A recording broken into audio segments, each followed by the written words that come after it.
This is the police. This is the police. The scoops are on their way. New York 2022. The mindless activities of humanity have led to environmental pollution and global warming, complicating life for mankind. The polluted atmosphere has destroyed nearly all natural wildlife, leaving people to fend for themselves. Natural foods are scarce and people survive on concentrates produced by the large corporations. So, Ant their latest product. Soylent Green is made from plankton and promises to feed everyone, however it is currently produced in insufficient quantities. New York Police Detective Frank Thorne lives with his old friend, former police analyst Solomon Soul Roth, who has an excellent memory and serves as a kind of archive for Thorne. Moreover, he has preserved a police reference library to help his friend with investigations. This day begins with a conversation about a recent murder. Saul grumbles that Thorne expects too much from his notes. This isn't the Congressional Archive. Meanwhile, the power goes out. Saul reminisces about the old days when food was real and electricity worked without interruption, but people ruin nature, and now everything is dying. The man sits on a bicycle which generates energy for the apartment, while Thorne heads to work, stepping over the bodies of homeless people sleeping right on the staircase of his building. The streets are clogged with old cars that, due to a lack of fuel, now serve as homes for the poor or as venues for criminal meetings. In one of these cars, a young man named Gilbert receives a metal meat hook and instructions for an upcoming job from a criminal world representative. Meanwhile, in the apartment of the wealthy William Simonson, his girlfriend Shirley plays on a machine gifted to her. She is very pleased with a successful move and thanks her master when the security guard Fielding arrives to remind the girl that it's time to go. The couple heads to a store where the vendor sells them expensive products and shows them an item completely unattainable for ordinary people, a beef tenderloin. At this time, Gilbert uses the hook to infiltrate the residential complex for the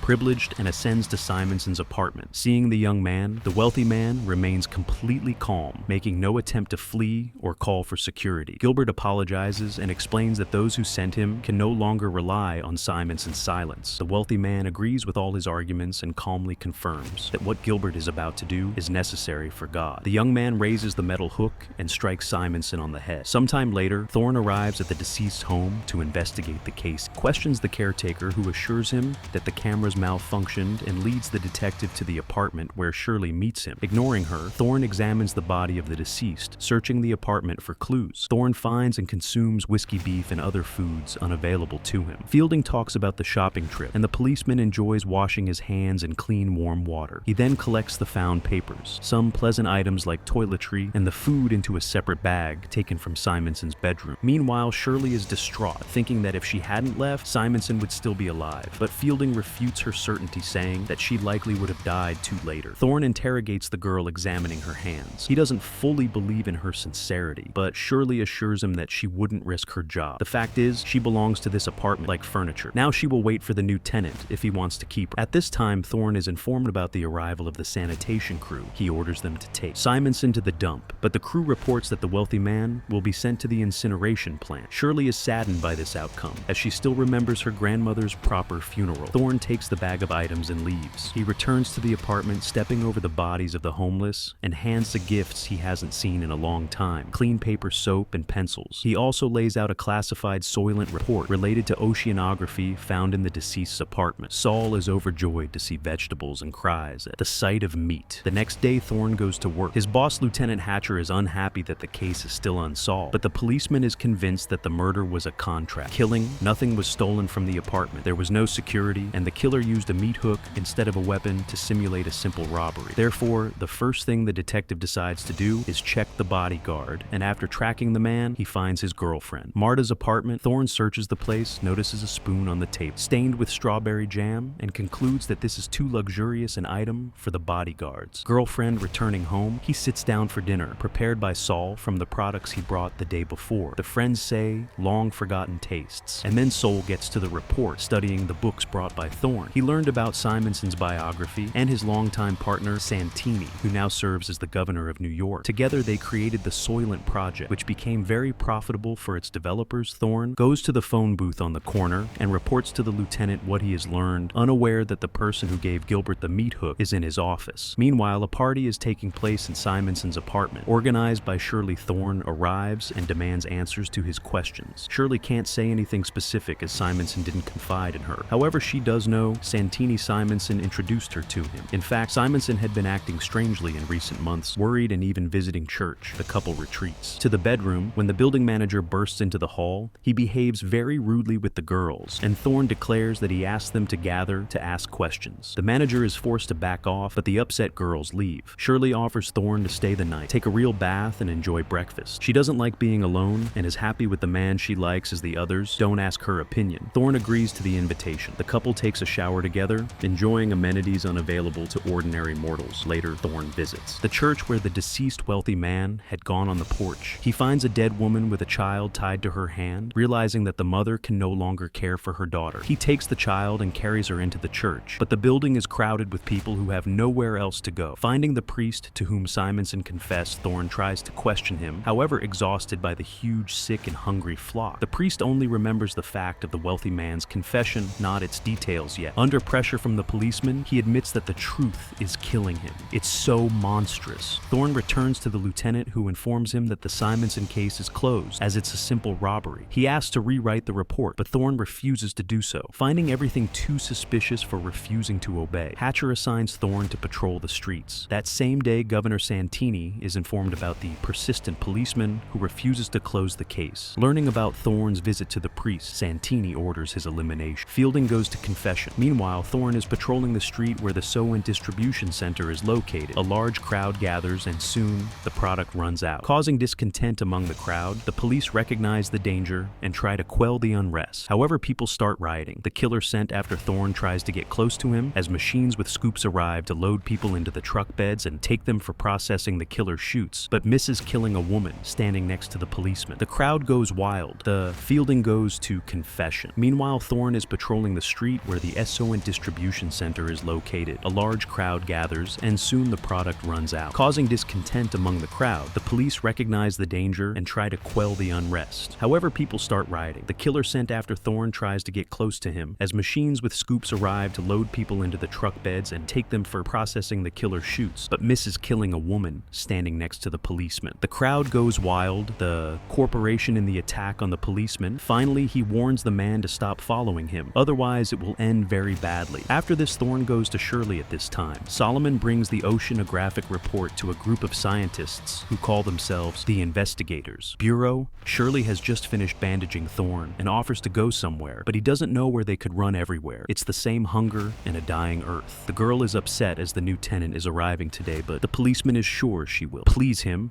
Meanwhile, the scientists announce the results of their research to Saul, and it is truly horrifying. Simonson, being a member of the Soylent board, learned everything, and his psyche couldn't handle it. The corporation realized they couldn't rely on him to prevent him from talking. They eliminated him now before going to the Supreme Council. They need to gather evidence. Saul is so shocked by the discovery that he decides to go to the place where they will help him die. Meanwhile, a new owner moves into Simonson's apartment he meets Shirley and finds her attractive that evening. Saul goes to the place, notifying Thorne. In a note, the policeman immediately rushes to his friend. Saul is just answering the manager's questions. His favorite color is orange, and his favorite music is classical. The man is escorted to a private room where two young people help the old man undress. He is laid on a couch. Classical music begins to play, and scenes of nature that no longer exist. Vanished forests, extinct wild animals, lost rivers, and the beauty of the ocean appear on a huge screen. At this time, Thorne arrives at the house of the Lord, and they guide him to Saul's room, but the doors are already closed and entering is impossible. The detective can only watch his friend's last moments through a viewing window. He watches the beautiful scenes with Saul marveling at the lost beauty of nature, but Saul notices him and is happy to be able to say goodbye to his friend before dying. He tells him about his discovery and begs his friend to find the evidence and reveal the truth. After waiting for the end, Thorne follows the stretcher, carrying his friend's body. The man manages to sneak into the basement where the bodies are loaded into large trucks, and he climbs onto one of them. Soon the truck arrives at the center for processing human bodies, and Thorne watches as the bags are unloaded, and sent inside the factories. The man goes inside and soon finds a conveyor belt that lowers the bodies to a lower level. Thorne follows them, and after tracking the process, the man realizes that Soylent Green is made from processed human bodies. However, the guards spot him, and the policeman has to flee, killing several guards trying to detain him. Along the way, he soon reaches the city and tries to contact his precinct, but the line is busy. Then Thorne calls Shirley's apartment and asks the girl to stay with the new tenant and just must live. Finally, Hatcher responds annoyed by his subordinate's actions, but Thorne doesn't have time to say anything before he is attacked by the corporation's men. Led by Fielding, the man fires back and runs too. The church, though, he is wounded. However, Fielding rushes after him. He searches for the policemen among the people filling the church, notices blood drops and follows them. But Thorne attacks first. A fight ensues. People wake up and scream, but the policeman manages to kill his enemy with a knife picked up from the floor. At this moment, Hatcher arrives. Thorne tells him what he has learned and urges him to tell the Bureau members that the ocean is dying and the plankton from which everyone thinks Soylent Green is made no longer exists. Soylent Green is made from people, so the corporation is intentionally breeding people like livestock. The lieutenant promises to take the necessary measures. Thorne is taken away by paramedics, but the man continues to shout that Soylent is made from people and asks the lieutenant to stop it. The final scenes replay the images shown to the dying Solomon. Roth, the adaptation of Harry Harrison's novel, turned out to be terrifyingly beautiful and compelling. The most frightening thing is that there is no resolution, nor can there be. Even if people learn the truth, what will change, and the focus of the plot on ordinary people conveys the fragility and insignificance of human lives, which remains unchanged throughout all times. If you like this video, please like, share, subscribe. Thanks for watching my video.